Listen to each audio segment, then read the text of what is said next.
Hi, welcome to the Ron and Son podcast. This is Clinton. And this is Ron. It's good to have you back. This is episode 6. Boy, that went by fast, didn't it? 6 of them already. 6 weeks. Every Sunday, you could watch this podcast. We've had paranormal stories. We've had alien stories. We've had some pretty amazing stories. We've also had a lot of cool feedback on our different videos that we posted on YouTube, so we appreciate that. Any feedback, we'd love to hear. We'd also love to share any stories. So speaking of stories, before we really get started, we're going to be bringing up some stories that Dad found through email and Craigslist. So a while back, we were working on a trailer, which I'm going to have him talk a little bit about this trailer that he was building to have contact with aliens. The whole reason was he wanted to provide a space for humans to go out somewhere in this RV and make contact with aliens, kind of like the Integratron out by Giant Rock that we've talked about before. So if you want to talk a little bit about that, and then maybe like read a little bit of the aliens. Yeah, I can talk about that a little bit. What I got a 1985 Lacharo, and it had like 42,000 miles on it. And what I wanted to do is I wanted to get something where I could attract aliens and go in the RV and that. And going back to my history, I remember my motel where I had that real bright Cessna light on the top of the motel, which I believe really brought in that spacecraft at that time. So given that success by doing that, I thought if I could put LED lights on my motorhome, I could take it out there by Claylock or up on Capitol Peak, and I could flash it to try to attract an alien ship. And that's what my desire was, and to build it. And I've still a work in progress, but I got about, 800 LED lights on it right now. So that have been installed. So getting ready to do the flash. I got some guy that's going to be doing some more work to it, and hopefully I have it going this summer, in fact. Speaking of your 800 lights, how many hours do you think you have into that? Close to 800 hours? Oh, I probably got more than that. I tore the thing completely apart from the inside, and I redid the walls, and then I put in solar panels on the top of it, and then also the wiring for the lights themselves. And that was pretty detailed because I put them up along the roof and then along the bumpers, and I also got cameras all the way around it so we could record what's going on. And there's also like a loudspeaker system where I could send out sounds. Like if I was out in the woods looking for a Yeti or a Bigfoot, I could send out those sounds to see if I can get sounds to come back, and then I'd be able to record them. So everything is all set. It's all there. So I probably got more than 800 hours. I've worked on it for pretty steady for over a year. Then my mother-in-law passed away, and it kind of set me back some. But I've made arrangements already for a guy to start here in the next couple months, where he's actually going to paint it, put the interior back in, and then we're pretty close to going. It runs good, though. One of the interesting things about that setup, too, is when you first open the door, there's a large piece of granite. And this granite, I always joke around, is probably worth more than the RV itself.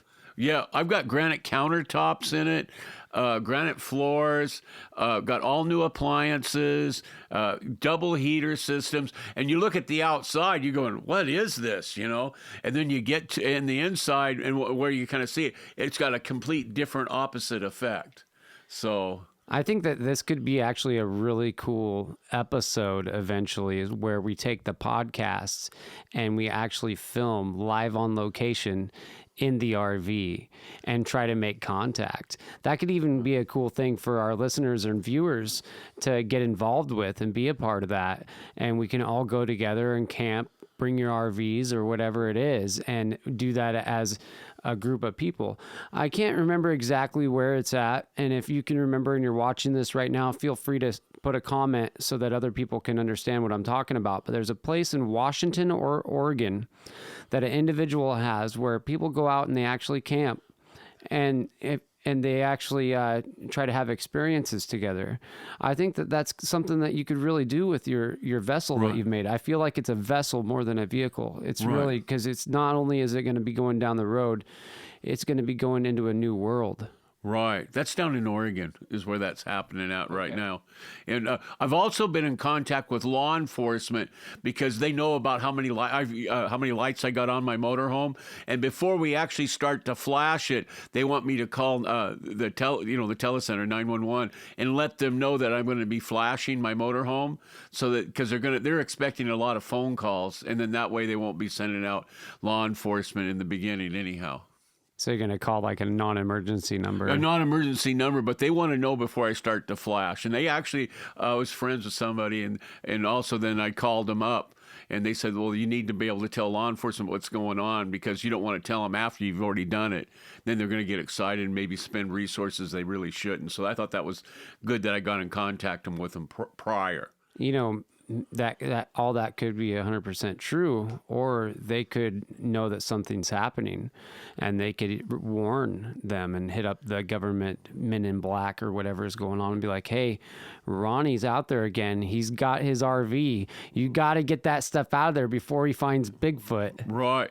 Well, out there, or like Kalaloch and out on the ocean right in there, where I'm thinking about going down in Pacific Beach, there's a naval facility there where at the very top, it's like a retirement center for the military, like an RVs, bowling alley, restaurant.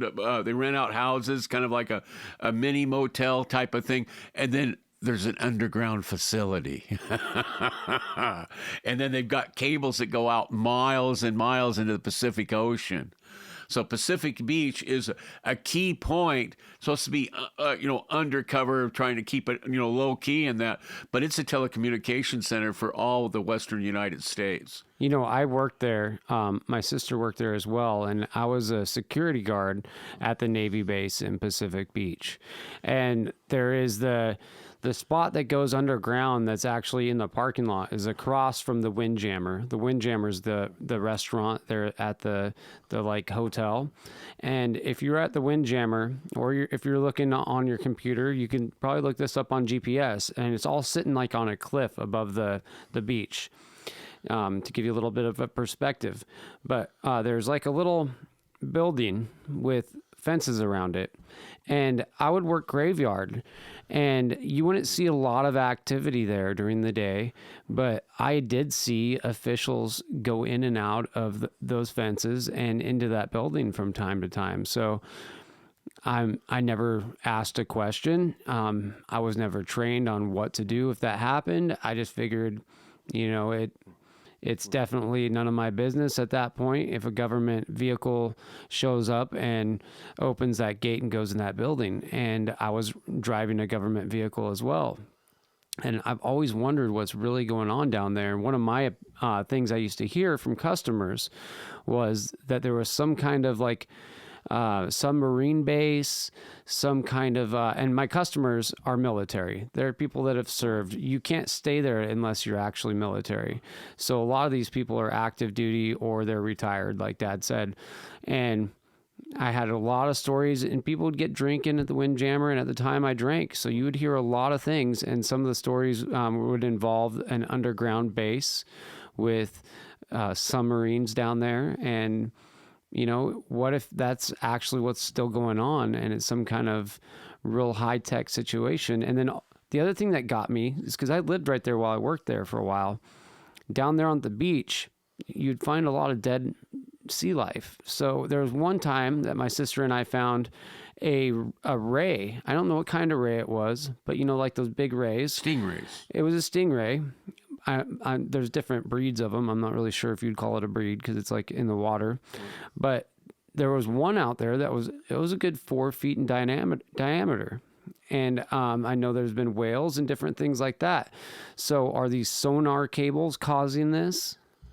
They're experimenting with sounds and things like that. There's also stories, too, that they have a tunnel system all the way from McChord, Fort Lewis, all the way out to Pacific Beach under the ground that goes out there directly. This is one of our major spots. It's what we call, no one's supposed to know. But here in Grays Harbor, we don't have a very large population. And even in Pacific Beach, and you get into North Grays Harbor, I doubt there's 3,000 people. from there all the way up going towards Forks. Between there and Forks, there's less than 3,000 people on that whole coastline. So there's a lot of room where they can get do a lot of things, and we're not going to know what they're doing. But they've got these cables that go out miles and miles and miles out into the ocean, and it's I don't know if it's part of this is, we're concerned about, the influx of submarines from other countries, or if this has to do with UFOs that are in the water, or if there's any types of cities out there or anything like that that are beneath the water or under the crust of the earth. But there must be some kind of an agreement that's been made. Then there's one other place here in the Pacific Northwest that I've been told, and this was by somebody that was in the Republican Party, state party, that they represented our community, and they went to the state, and they were saying at the bottom of Mount Angeles is also another military base, and that's up at Port Angeles. But at the bottom of Mount Angeles, there's a secret base there also. So we got some things going on here that they're trying to keep closed, but a lot of the local community knows what they are, but you don't hear very much about it. And I've also heard stories of UFOs coming in and out of Lake Quinault, and until recently, they actually didn't know where the bottom of Lake Quinault was. So many people thought that Lake Quinault was like a tunnel where different submarines or UFOs could go from the ocean or go from this big lake or wherever and actually cross into there. And something is going on in the Pacific Northwest, and it's paranormal. And I feel like and then also other countries, I feel like they know, because over the last 5 years or so, we've had a lot of activity from planes from Russia coming over and then getting stopped right before they get to the coastline. And I just think that there's more going on. And if you are watching this right now and you have any idea or you've heard something, feel free to leave a comment. If you would rather do it and not have anyone know who you are, contact us directly. I can put my email address down so that you can do that. And just speaking of emails, back where I was at the beginning of this little conversation, my father put something on Craigslist looking for contact with aliens. And aliens actually contacted my dad back. Right. Yeah. And I'll say this in just a minute, but also when I spoke earlier about my sighting of the craft in Amanda Park, that's only a half a mile from Lake Quinault, where I seen that craft there for 5 to 8 minutes. So they are there, but where they're going and stuff, I don't know. But yes, that I got a Craigslist, and I was emailing back and forth. And what you can do with Craigslist is you can use their email address, and you can communicate people directly without them knowing who you are, supposedly. But you know how it is. Anybody can find out anything about anybody. There's nothing that can't be actually found out if you really want to. So this started with my Craigslist ad was I was looking for an alien that would, or aliens that would like to meet with me. I was referenced my motorhome at the time. I was going to go out and flash it. I asked for ideas or help in doing so. And then I said, you will know how to contact me, just because you will know how to contact me. It doesn't necessarily be in writing or vocal. It can be through, through your mind and be able to correspond with somebody that way. So I first get this email, and I'll read parts of it and kind of explain what it is. And this dates back, and it started on January 17th, 2019. And this guy's responding to my ad, and it just says, hello, is what it says. So he says, you would know the answer about me if you were an alien. This is a serious and not a pretender. You are welcome to drop by, but you should know where I am. I'm looking forward to meeting with you. And it says, the sound waves could blow your mind. We are friendly, but humans only want to harm us, so we're very wary of you. How can we prove to you we want to come in peace and not harm us? And then I said, well, you should know, just like I said before, the answer. And then it says, I've already found you. Don't be nervous. We're not going to be taken lightly. And then it says, hello. It was kind of weird that the person's claiming to be an alien, and he says he's found me, and I didn't know if he was going to come to my home or what this person, if it's a person or an alien. But it kind of concerned me when I got it. And it's not really the words that are used. If you're an alien, I can see where words might not be in correct sentences or in grammar, because if you're translating thought from one thing, just like on your phone, or when I go to Amazon, I have to translate from one language to another, and it doesn't always, when you translate something, it doesn't always come out the same. So just because of the grammar part not being correct doesn't mean it isn't real. And I would think something that's more grammar correct, may be unlikely be real, especially when you're dealing with something having to do with language barriers or thought barriers and those kinds of things. And whether he printed it himself, I don't know.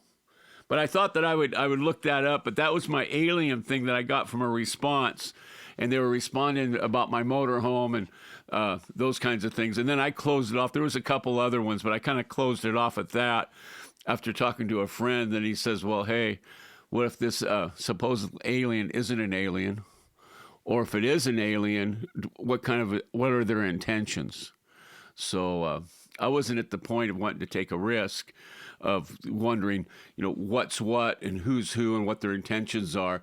And I would think if the person knew who I was, and if it was meant to be, that individual person, alien, what shape, whatever it is, would just appear. Quick question for you.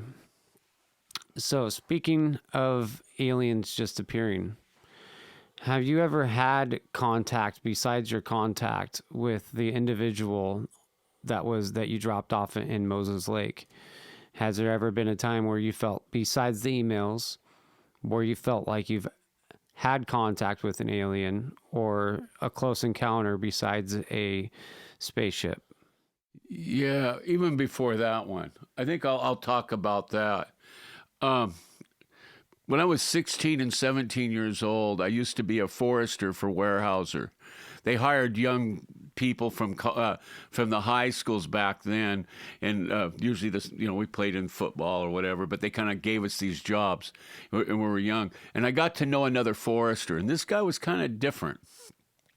So what happened was myself and two other people, I believe one was a Mr. Wanhoff, and then the other one, I won't say the other one's name because that could relate to the person we went to see. And I don't want to keep their names isolated and not bring anything down on them. So we went to their place, and they had lived in they lived in South Bend, Washington, on Eklund Park is where they lived. And we went there with a half a case of beer. Well, when I was with him, the guy says, you come to our house. This is the other forester that's there. And he was probably about 15 years older than I was. And he says, we have something to show you.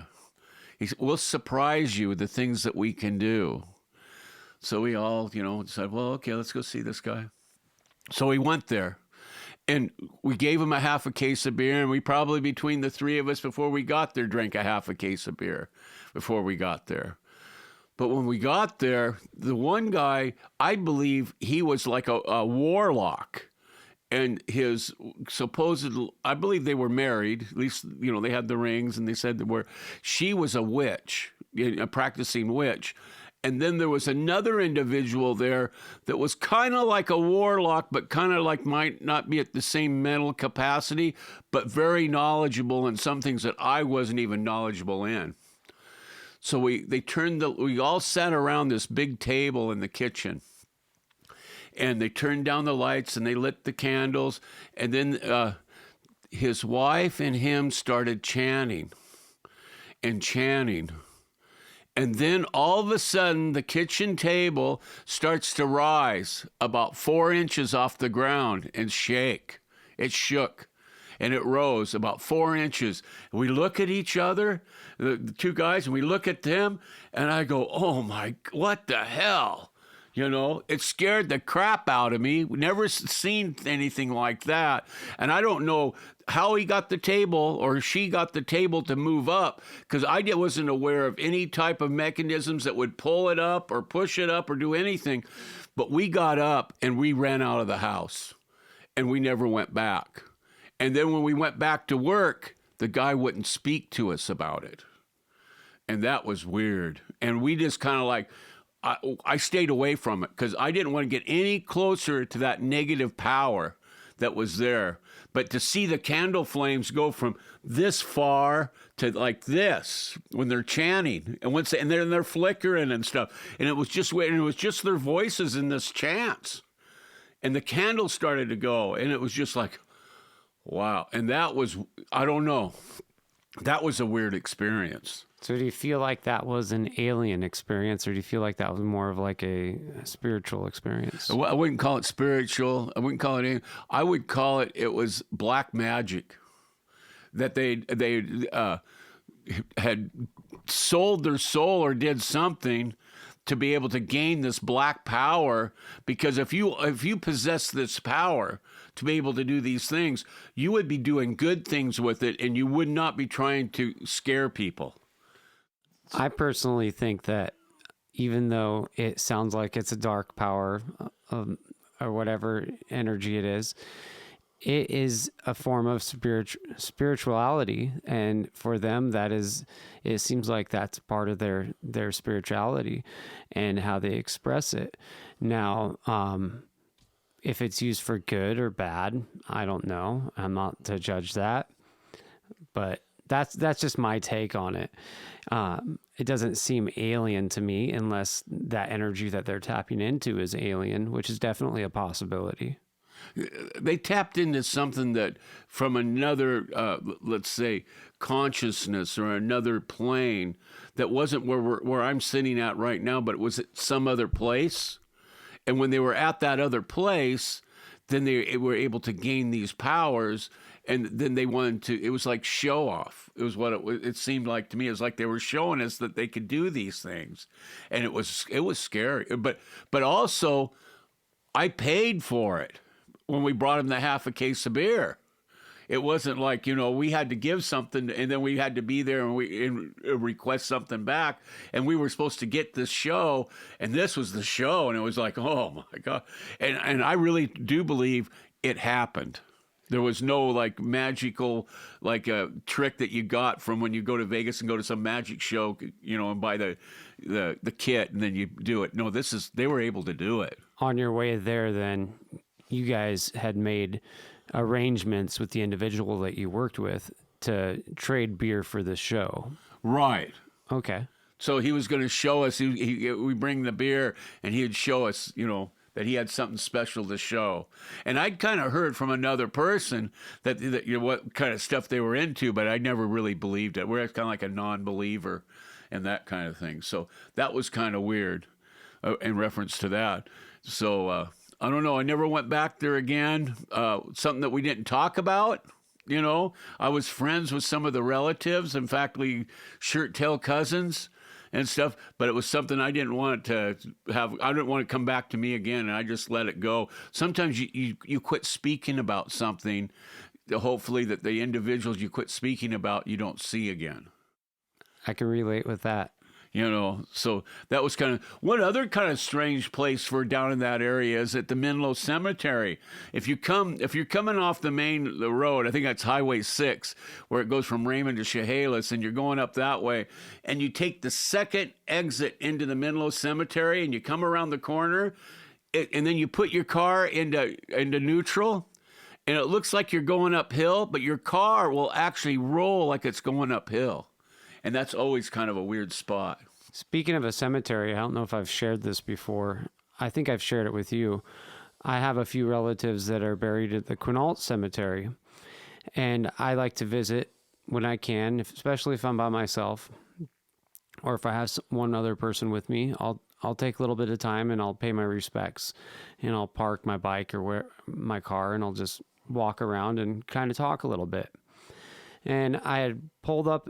I was in a car at the time. I drove up the driveway, and there was an individual who looked like he was in his 70s, maybe 80s, wearing a flannel, blue jeans, that walked behind this building. And I'm just thinking, oh, it's a caregiver or somebody else here. No big deal. I park my car and I go over to say hi, and there's no one there. No one in the woods, unless the person was really good at hiding.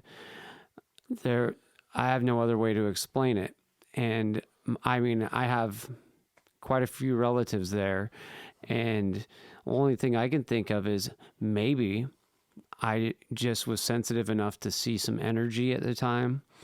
I'm not really sure, but I feel like when I'm out in the Quinault area or certain areas, I feel like I can feel more energy, a different energy about the space. But I also feel when I'm out the Quinault area, especially, I feel more centered. I feel gravitated, like as if I'm grounded and I'm at home. And I don't know if that's because I have relatives in the dirt there or what that is about. But I get the same feeling whenever I'm Cape Disappointment or the Astoria area, anywhere within that Columbia River basin right there. I get that same feeling as well, and I have ancestors that are from there. And it's just interesting that you brought up the cemetery. I think there's a lot of energy. Right.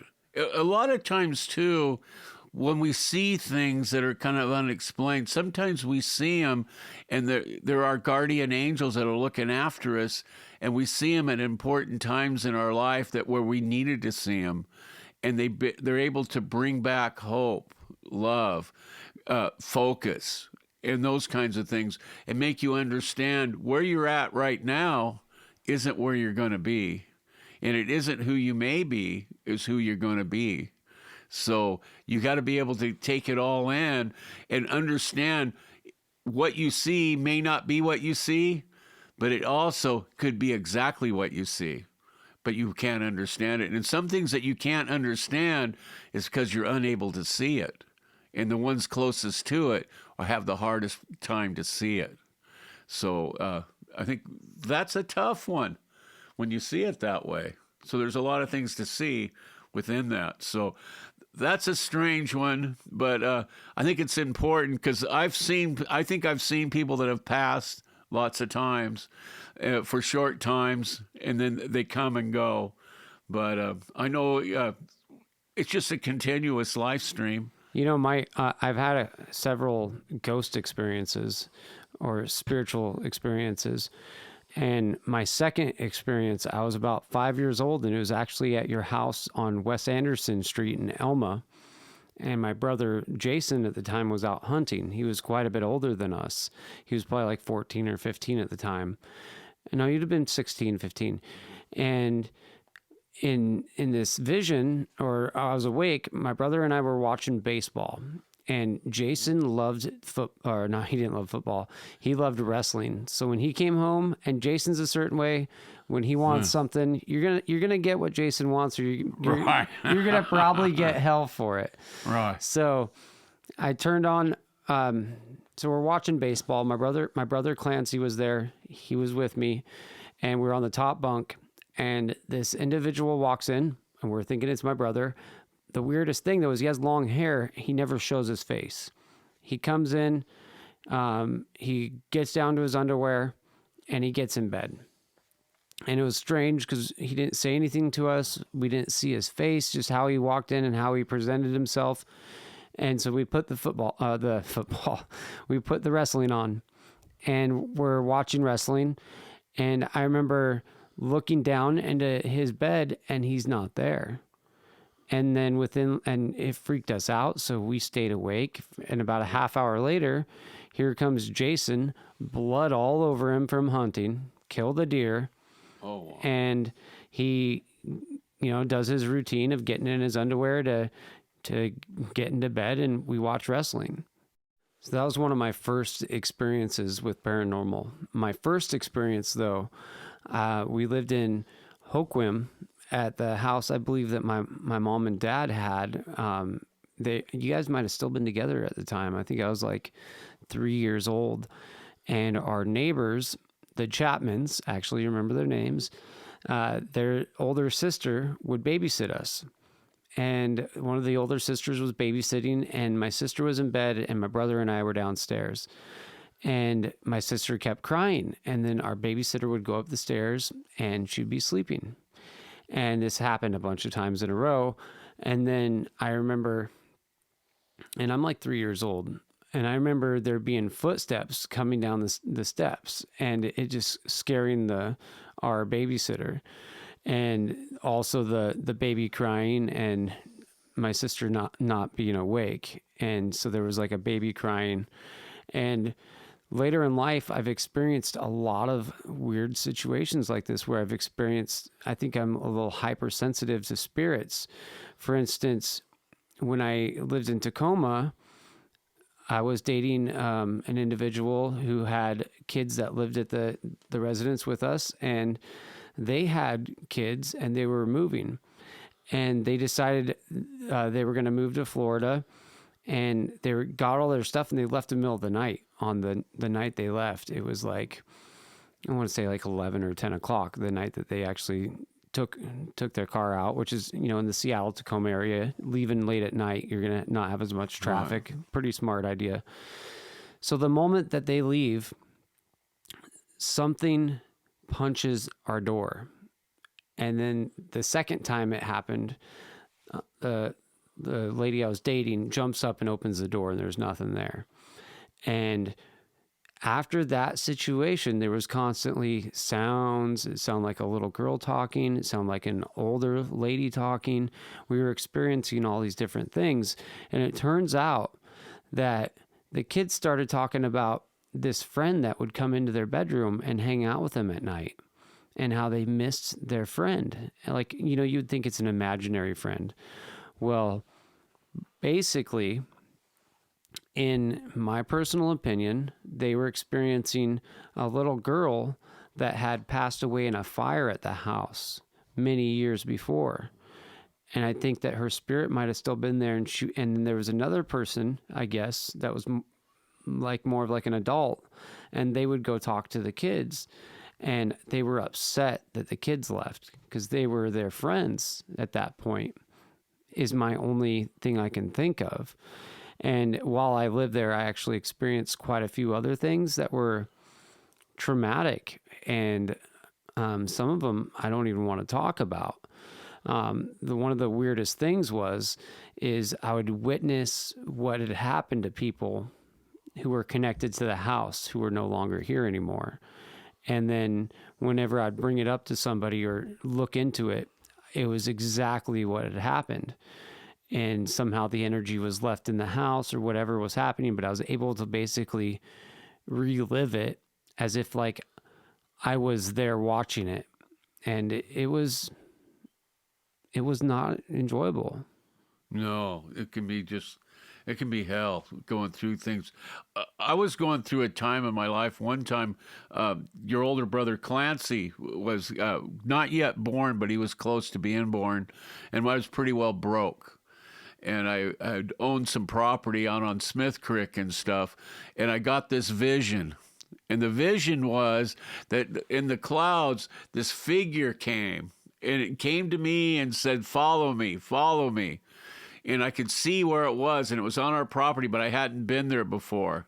So I went to, after I had this vision, I went to my other side of the property. I had 31 acres, and I started to walk up the back boundary. And what I found was great big trees, bigger than I could put my arms around, huge, that were on the property line, one in, one out, one in, one out.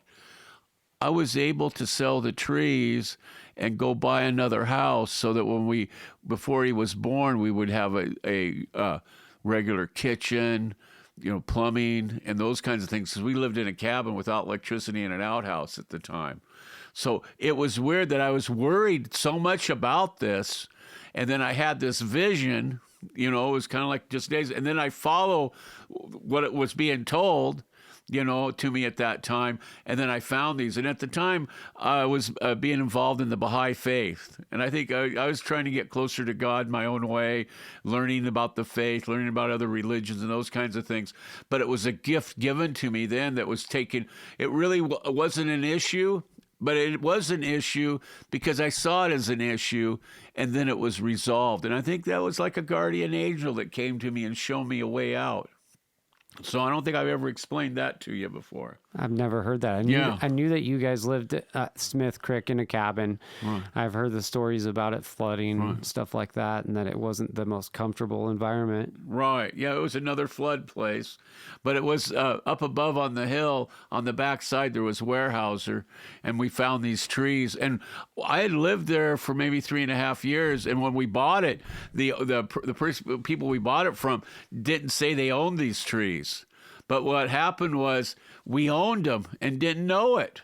And then that's what this vision was able to give me, that kind of we were able to get and then resolve the issue that we had in reference to it. So that was a real blessing. That's why I believe we have guardian angels that are always looking after us. One thing that we find about success is when you think you're down, that means all you're going to do is get right back up, and you're going to succeed even that much more.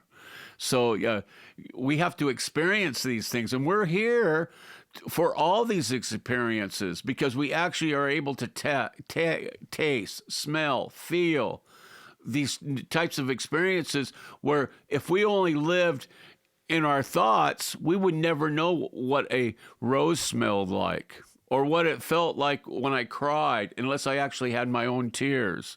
So I think we're here to be able to experience the love, the pain, the sorrow, the happiness, to give us knowledge for when we pass to the next.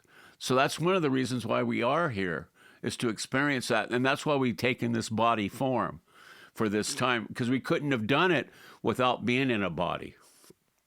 So I think that's something that's to give some credence to anyway. So I want to talk about some business too. Sounds great. Yeah. So we're going to talk about a little bit of business. I got my template here to kind of talk to you about some different things about the businesses. And I wrote them down, different ways that I think we can all become better at being able to make money, know how to make money, and those kinds of things.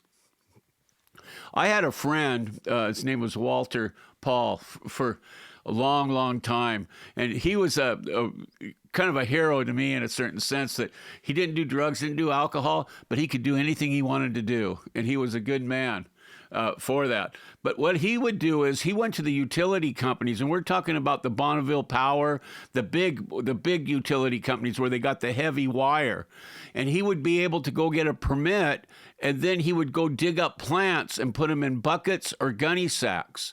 And then he would take these plants and then resell them. Now, when you transplant a plant like an alder, a fir, a cedar, salal, ferns, whatever it might be, it's best to do it when they're dormant. When they're dormant and the roots are kind of like, it's just going towards root growth, not leaf. And then you're able to transplant them. And then he used to make thousands of dollars by transplanting these plants. And that's it's something that all you need is some gunny sacks, and you get that at the feed store and buy them. Or you can just get buckets. And sometimes you got to pay a few bucks, or sometimes you can get free buckets. But if you do get buckets, you want to make sure that you perforate them so that you can keep them watered. And because if you don't put the perforation holes in the bucket, you could drown the plant. So that's a really good business to be able to make a little bit of money, and it's cash dollars. And what you're doing for the utility companies is they want to keep the lines clear, and they also want to keep the area cleared so that they can take mobile units to be able to repair the lines in case they're damaged. So you're helping them, and they're helping you. So it's kind of a real good partnership.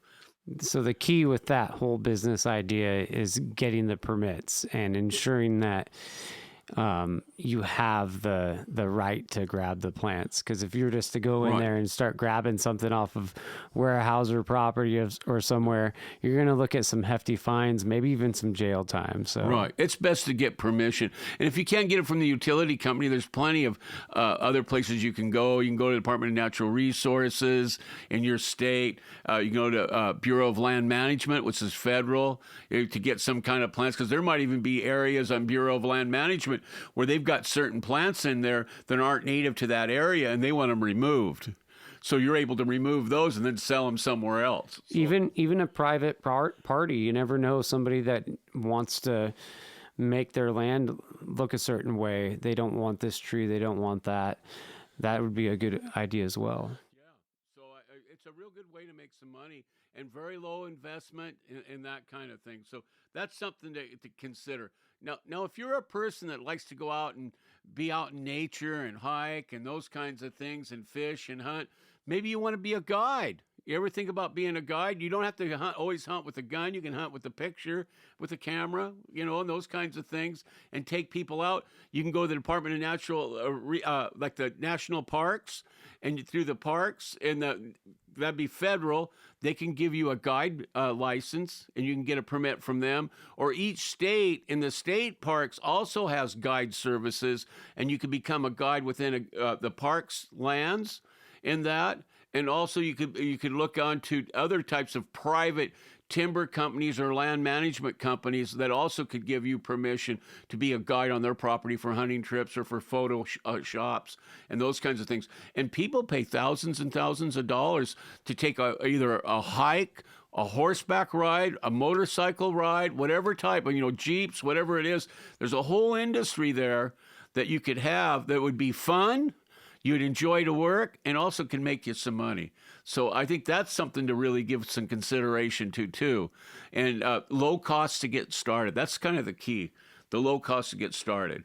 And I think it's best to do it legit. It don't cost that much to do something legit. You might as well do it and charge enough where you can make a living. If you're going to do it on the cheap, you won't succeed. You got to figure they got to guarantee everything you do will charge enough so that you can come back and do it again and not go out of business because you didn't make any money. If you don't charge enough too, it kind of get what you pay for in this world. And I've noticed with a lot of things, for me, I would rather spend the extra money to get the product that's made in USA that is going to be a solid product than go pay, like for instance, DJing. If you want to DJ for a wedding, you might pay $1,200 or $850 and end up with a DJ from a DJ service that's got two small 8-inch speakers and middle-aged 40s, somebody that might not be exactly what you're looking for. Or you could throw down $3,000 to $5,000 and have a professional DJ that's mixing and something that you'd see at a nightclub. Yeah, you're paying some money, but that's just how it is. You're going to get what you pay for. You pay $500 for a cover band. Sorry, you might get my band doing covers. You pay $1,200 to $3,000, you're probably going to get Brandon's dad's band playing covers. There's going to be different. You're going to get what you pay for. Right. And one thing about when you what you're charging, what I found out when I've been selling services or even selling items, sometimes if I sell the item or the service for not enough money, I don't have any buyers. If you raise the price, you have more buyers. Some people say, well, that price is too cheap. There's something wrong, Or somebody says, I want something quality and I expect to pay for it. Well, I think I could work better with somebody that's going to pay me than somebody that's going to nickel every dime out of my pocket. So when something goes wrong, it's coming out of my pocket. And I just there's a reluctance there. So if you're getting paid well, you're going to provide better service and they're going to be happier. And the deals that go sour are usually the ones that you thought you gave them the best deal, if you look back at it. So, and there was no room to actually make changes when something went wrong. And you don't know what's going to happen. And I rather guarantee something and not worry about it. When I did my contracting, I would actually figure out what it would cost to do it twice. And that's what I charged. And if you charge a little bit more as well, you can have the support you need. So if you were a guide, for instance, or even a DJ, you're going to need help. You're going to need somebody to help you with your website. And there's a lot of different costs that go into play that aren't even involved in doing the performance or doing the guide. Like, for instance, DJing, because that's what I'm using as an example here. You're going out to do a job and you're making $1,000. Well, the DJ just brought $10,000 worth of gear out. One piece of that equipment breaks. They're out $1,000. They just did the gig for nothing. Yeah. So when you're paying $3,000 for a DJ, or you're paying whatever you're paying for something, it's got to cover if they have something break. It's got to cover their time and the time to have somebody else and the time to set it up. There's so much more involved that I think people don't understand when it comes to the service industry or any kind of service that's being provided. Right. So, yeah, you got to be able to charge for it. Another good thing that if you like dogs and you like to be out in the woods and those kinds of things, why don't you have a dog and train it to find truffles? The University of Washington actually gives classes on being able to find these truffles, and a truffle goes for up to $100 for a pound. Some of these truffles, and they're pretty spendy. And they actually train, and it costs a little bit to get your dog trained, but you can call the University of Washington. And I looked into this about 2 years ago for my dogs, and they actually, it was a 3-month course, and it was a pretty expensive, but they actually have to bait the dogs with truffles. And so there's a cost of buying truffles in the beginning so they know what to go. But these truffles grow underneath the ground in forests that are between 80 and 120 years old. And there's a lot of truffles in Washington and Oregon and British Columbia. So if you're in these areas, you might want to think about, if you got a dog or you want to get a nice dog, why don't you get a dog that's a truffle hunter? I had a random dream last night that I had a dog. I don't have a dog. And I was giving the dog a bath. And I got upset because the dog ran into this drain. It was in town somewhere, and there was these drains, and it was dry, so there was no water in the drain. The dog kept going down there and getting dirty. So that was my dream. What it means, I don't know. So if you have an idea what that means, I had to keep washing my dog, throw it in the comments. Maybe you should think about getting a dog and doing the truffles. No, he doesn't want to deal with the dog. I thought pretty close about the dog and the truffles myself.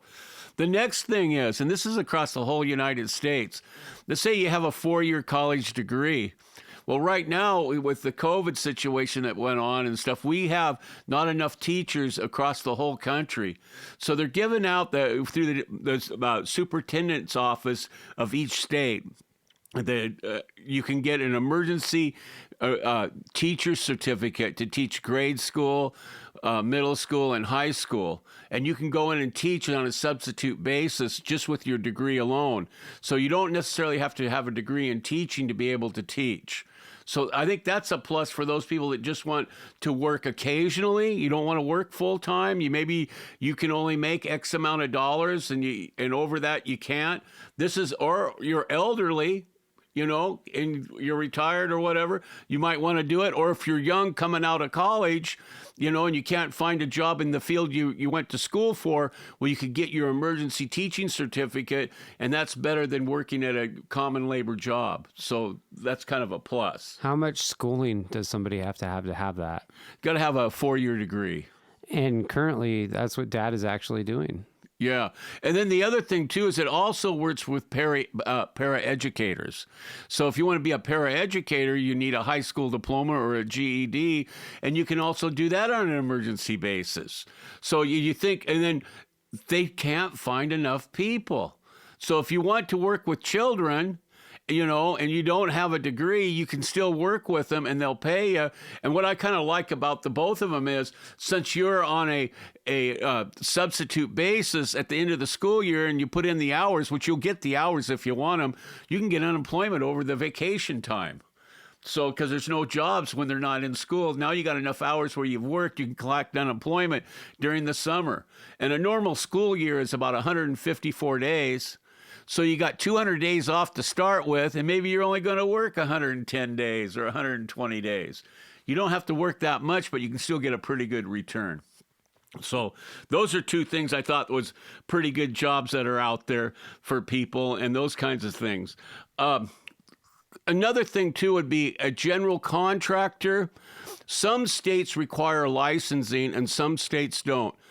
California, you got to be licensed and you got to pass a test. You can come to Washington and all you got to do is just buy your license, and the license isn't very much money. So you can actually become a general contractor in Washington and never even really had any experience, and you can still get the license if you pay the fee, which I think that's kind of like, is that really good for the public or not? I think California might be right about having testing requirements for certain jobs to be, because you're going to be technically working for the public, where in Washington just is looking for the resource, and then they just license you, and then if you're licensed and bonded, then if you get sued, it's on you. So the state really isn't protecting you, but you can get a license in the state of Washington and many other states without having the experience. As a construction worker in the past, too, I can vouch for California, the difference in California and Washington. So in Washington, you're kind of on your own. Yes, you do have inspectors that come in here and there or whatever, but nothing compared to California. When you're in California, you usually have an inspector there about 5 hours out of an 8-hour day. And at first, I was freaked out. I was like, I'm going to have this guy looking over my shoulder the whole time. It's a scary thing to think about, but it's actually really awesome because a lot of these guys, they want to see the job done right, and they'll help you with ideas. They'll conversate with you. They basically become your friend, and they treat you really good, and you work as a team, and everybody's really into working as a team. They just don't like it when it rains. When it rains, they just quit working, which, being from Washington, that's something that we can't do. Right.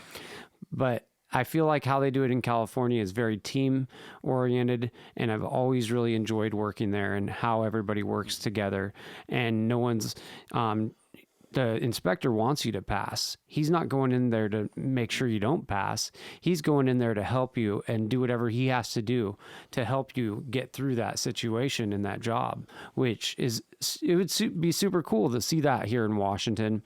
It would sound like more rules or this or that or the other, but it's just more of a support group, a foundation that helps us all succeed. Right. And that's important. Another good job is caregivers. And caregivers, that's a really hard job. But it's good in the sense that there's a lot of opportunity there. You're going to do a criminal background check. And then you're also, in some states, you're going to be required to be vaccinated if Medicaid or Medicare is paying for your services. You can go through the Home and Community Services or through your local Department of Social and Health Services, and you can get on a list where they hire caregivers. Reason why they hire caregivers is you got children's services and adult protective services. And a lot of our vulnerable adults are in the need of care. So to keep them safe, they'll have a social worker come in and do an assessment. So if they need help with cooking, with bathing, with housekeeping, whatever it might be, they're given so many hours so that they can stay at home. Because it's the best thing is for our elderly and our people is to stay at home. We don't want to put them in facilities if they don't want to go. So you're able to go out and get one of these jobs. And if you go to the state or you go to one of the other agencies, caregiving agencies, you can actually end up with a state job where in a lot of the states you actually work and your payment will come from the state, even though you're working for the individual. Now, if you're the individual that needs care, and based on your income, you might be able to get the care you need in your home at no cost. Currently, if you're married and you have an income of less than $54,000, this was in the state of Washington, you're not going to have to pay any of your medical costs. And that's the way it is today. Now, that every year that could change, but at the time of recording this is the correct figure. So I was surprised at some of the services you're able to get at no cost and those kinds of things. And then the other thing that's important too for those individuals that are starting to get older is to be able to have their assets secure. When we get older, we do know we're born into this world and we're going to pass from this world. So if you know that you want to stay at home and you want to protect your assets, you need to start thinking about having a life estate and separating out your properties or some kind of a trust. Also, you need to do that before you get sick and you need services, because what will happen is the government can come back and attach some of those resources that you might have if you start getting services after, like they'll go back 3 years. So if you want to protect yourself, you'd want to form a life estate prior. That way you could get all the help you wanted, not have to pay for it, and then at the time of your passing, you're able to give your life estate away the way you wanted, and the government didn't get it. And I think that's a good one too. As a caregiver opportunity, I feel like that's a really good opportunity to help people in the community. And one of the ones that Ron didn't mention was community protection. Community protection is something that's really important for our community. I'm not going to go deep into it, but it's something that you can just Google, and it keeps our community safe. And I was a community protection officer, and for about 4 years, and I really enjoyed my job. I physically couldn't do it now because you are a caregiver and you're doing some things that are heavy lifting and stuff like that, but not all the time. A lot of the times you're just helping cook, you're helping clean, and you're basically being a friend. But in the end goal is you're trying to protect the community from this individual that would normally be locked up. But instead of being locked up, they give them a caregiver. And your job is to provide care, but also provide a way for them to live within the community without reoffending and going back to jail. Right. Yeah. They need a place to go. I worked at Adult Protective Services for quite some time, and that's when I worked with vulnerable adults. And boy, I'll tell you what, there's a lot of help that needs to be out there to help them and that kind of thing. And don't be caught thinking that you got everything figured out, because I've seen where lawyers have came in and just ripped people off big time because they didn't have their estate set up properly. Where I saw where there was an estate that was charged over $120,000 for their attorney fees in a period of 3 months, and the oversight of the estate, and took the son out of the picture. And I didn't even substantiate against the son. The family members thought he was doing a good job. But the lawyers went in and took over the trust because they tried to save their money by using a trust. And then the lawyers found out and broke the whole thing. So I think we got to really watch how we do it and make sure you get a good attorney or social worker or a state planner that's going to help you if you don't understand what you need to do, because you don't want to lose everything you got and just give it to the government. And if you don't have anybody, do you want the government to take everything you got because you didn't have it where it was supposed to go? The government, if you don't have a will and you have no relatives, the government takes it all. They always have. And do you want to just give it back to the government? I don't think so. So I think we need to have where we might have charities and those kinds of things where we can trust the organizations to move forward with the things that how we want our monies to be spent to make this a better world. So another good business, and this is something too, where you may not have the money, but you can, you ever think about Uber and Lyft? They have programs where they'll actually buy you a car.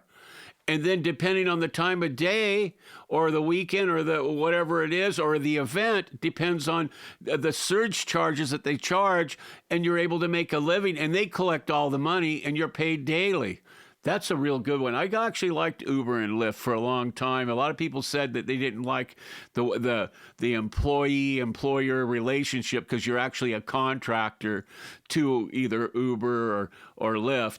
But it's a good way to get started, especially if you don't have anything, because they're going to fund you.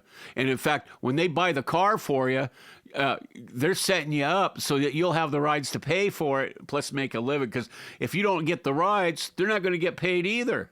And you're not going to be able to, it won't work. So it's kind of a win-win situation with the Lyft and Uber. What you put into it is what you'll take out. And you can actually do some pretty good things with that. So that was a thing that I thought was really important. I think for jobs, that's kind of it for this week. I got more jobs, but we've got to always have another podcast in that, so we can talk about them. We're definitely closing in on our time, but that was all really good information, and we'd love to hear from everybody, and any feedback, feel free to comment. I'd like to thank everybody for joining in on this podcast and subscribing to the channel. We've almost reached my goal of 250 subscribers by our second month, which is pretty good for a new channel. I know I've had the channel since I had my restaurant. This email I used was for when I had Doggers, and then I just never used it. I got so busy and overwhelmed. I never made a YouTube video, but I started making them when we did the podcast, and now we're almost at 100 videos, and this is our 6th episode, and this is the Ron and Son podcast. This is Clinton. And this is Ron. Till next time. We'll see you then. More stories and aliens.